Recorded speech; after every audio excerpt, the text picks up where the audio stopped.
is Masoud Pezeshkian, Iran's 71-year-old heart surgeon president. When Israeli-American strikes killed Iran's supreme leader in February, for 8 days, a three-man council held his powers. These are the Chief Justice, a senior cleric, and the country's president, a 71-year-old heart surgeon, Masoud Pezeshkian. جمهوری اسلامی ایران خونخواهی و انتقام از عاملین و آمرین این جنایت تاریخی را وظیفه و حق مشروع خود می‌داند و با تمام توان خود به تحقق این مسئولیت و تکلیف بزرگ خواهد پرداخت. Pezeshkian's political career is unconventional, especially given his medical studies and non-affiliation with any political party. Labeled at times as a reformist, other times as a hardliner, the heart surgeon was elected president in 2024. But who is he? Born in 1954 in the Iranian province of West Azerbaijan, Pezeshkian comes from Azeri and Kurdish parents, growing up in one of Iran's most ethnically layered regions. In 1973, he was drafted for military service in the southeastern town of Zabul. It was there that he first became drawn to medicine, although his surname, Pezeshk, meaning doctor in Farsi, shows his family came already from a lineage of physicians. He started attending the Tabriz University of Medical Sciences in the mid-70s and later specialized in cardiac surgery. Throughout his studies, when war broke out with Iraq in 1980, Pezeshkian went to the front lines, organizing medical teams and treating wounded soldiers directly for 8 years. Eventually, in 1994, he became the president of Tabriz University. However, that year was not one marked by celebration, as his wife, a gynecologist, and one of his children were killed in a car accident in which Pezeshkian and his other children survived. He never remarried, raising his 2 sons and a daughter alone. In 1997, Pezeshkian entered politics, joining reformist president Mohammad Khatami's government as deputy health minister. By 2001, he was health minister until 2005, expanding rural health insurance to nearly 25 million Iranians. He entered parliament in 2006, representing the region of Tabriz, and would be re-elected 4 more times over the next 2 decades, eventually becoming first deputy speaker. His position regarding state crackdowns on protest has evolved over time. In 2009, during the Green Movement demonstrations, he criticized the way protesters had been treated, quoting Ali bin Abi Talib.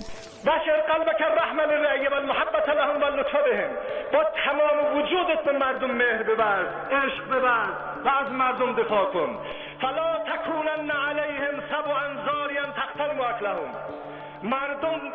برای مردم مثل یک حیوان وحشی نباش که به جونشون بیفتی و لط و پارشون بکنی فانهم صنفان این مردم 2 دستن اما اخ لک فی الدین اما نذیر لک فی الخلق یا برادر دین تو یا خلقت با تو برابرم یفرط منهم الزلل و تعرض لهم العلل و یؤتی علی ایدیهم فی الامن والخطا گرفتار میشن مشکل دارن خطا میکنن عمدن و یا سهوا فاتح منافقه و صفحه بگذر از اینا با رحمت و گذشت با اینا برخورد کن.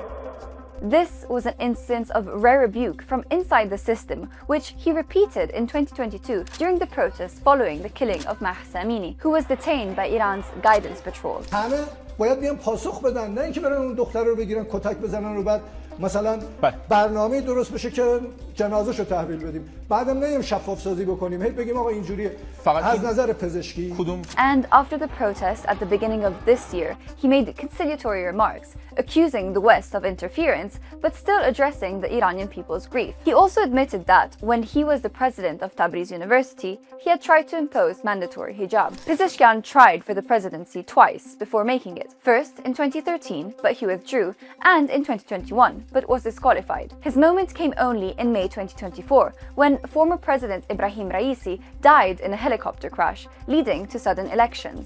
As the sole reformist cleared to run, Pezeshkian took 53.7% of votes, beating hardliner Saeed Jalili. After his win, Pezeshkian was blunt about the limits of his office. Iran's real decisions, he said, rest with the supreme leader, whom he addresses with the titles of excellency, despite reformist politicians in Iran usually addressing him just as leader. Pezeshkian took office, promising economic relief and renewed talks with the West over Iran's nuclear program. I hereby declare once more before this assembly that Iran has never sought and will never seek to build a nuclear bomb.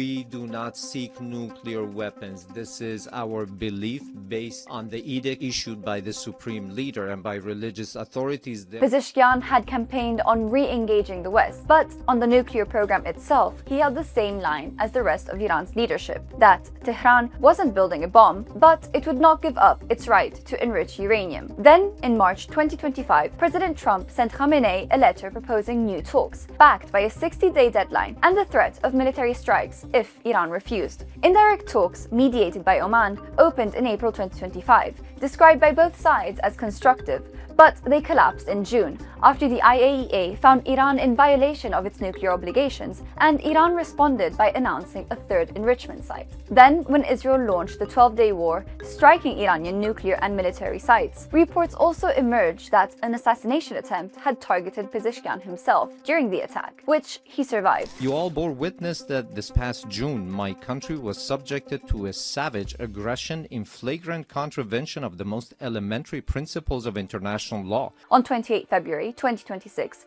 the US and Israel launched a joint war on Iran, which immediately killed Supreme Leader Ali Khamenei. Under Iran's constitution, a provisional council was formed to run the country until Khamenei's son, Mojtaba Khamenei, was appointed. Pezeshkian, as sitting president, was one of its 3 members, alongside the Chief Justice and a senior cleric. ترور عالی ترین مقام سیاسی جمهوری اسلامی ایران و زعیم و مرجع برجسته جهان تشیع توسط محور منحوس آمریکای صهیونی اعلام جنگ آشکار با مسلمانان خصوصاً شیعیان اقصا نقاط عالم محسوب می شود. When Pezeshkian returned to the presidency, he had to lead a country now at open war, as its government became increasingly split between his office and the Revolutionary Guard, which appeared to have overruled the government's decisions. Continuing with his moderate, reconciliatory approach, Pezeshkian at one point issued a televised statement where he said, من اینجا لازم از کشورهای همسایه که مورد حمله قرار گرفتن از طرف ایران و نیروهای مسلح ما قهرمانانی که دیگه وقتی فرماندهان نبودن آتش به اختیار تمام اون اقداماتی که لازم بود انجام دادن. In June, he was negotiating directly with Washington. Indeed, it was Pezeshkian who signed the memorandum of understanding to end the fighting and reopen the strait with US President Donald Trump.